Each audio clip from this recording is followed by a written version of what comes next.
कहानी पसंद आए तो लाइक, शेयर एंड सब्सक्राइब। कंजूस सेठ की कहानी।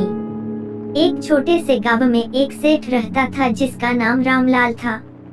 रामलाल बहुत ही कंजूस और लालची व्यक्ति था।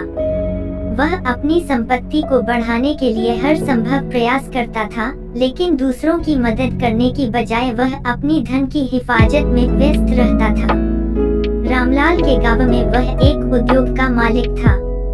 उसका व्यापार अच्छे चल रहा था और उसकी आर्थिक स्थिति भी मजबूत थी, लेकिन उसका लालच और कंजूसपन उसे अन्य लोगों की जरूरतों को समझने से रोकता था। एक दिन गांव में एक बड़ी आपात स्थिति आ गई। बाढ़ की वजह से गांव के कई लोगों को घर की छत और भोजन की जरूरत थी, लेकिन रामलाल ने उनकी मदद करने की बजाय अपने धन की हिफाजत में लगा रहा। वह सोचता था कि यदि उसने अपना पैसा दूसरों को दिया तो वह खुद कमजोर हो जाएगा। इसके बजाय रामलाल ने गांव के लोगों से अपने उद्योग से संबंधित उत्पादों की कीमत में वृद्धि कर दी। वह नहीं चाहता था कि उसकी लाभ कम हो जाए, भले ही गांव के लोग बाढ़ से पीड़ित हों। गांव के लोगों ने रामलाल के इस व्यवहार को देखा और उसे स्वार्थी और कंजूस समझा।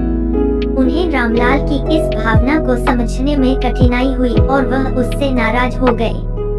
एक दिन गांव के एक बुजुर्ग ने रामलाल से कहा, बेटा, धन और संपत्ति का लाभ तभी होता है जब आप उसे दूसरों की मदद में इस्तेमाल करते हैं। लालच और कंजूसी से आपका धन और संपत्ति का महत्व ही नहीं बनता। रामलाल ने उस बुजुर्ग के बयान को सुनकर सोचा और अपनी गलतियों को समझा। उसे यह एहसास हुआ कि धन की सच्ची महत्वता उसके सेवानिवृत्ति में है, न कि उसके संचय में। रामलाल ने तब से अपने धन का उपयोग दूसरों की मदद में करने के लिए किया। उसने गांव के बाढ़ से पीड़ित लोगों की सहायता की और उन्हें घरेलू आवश्यकताओं की सहायता प्रदान की।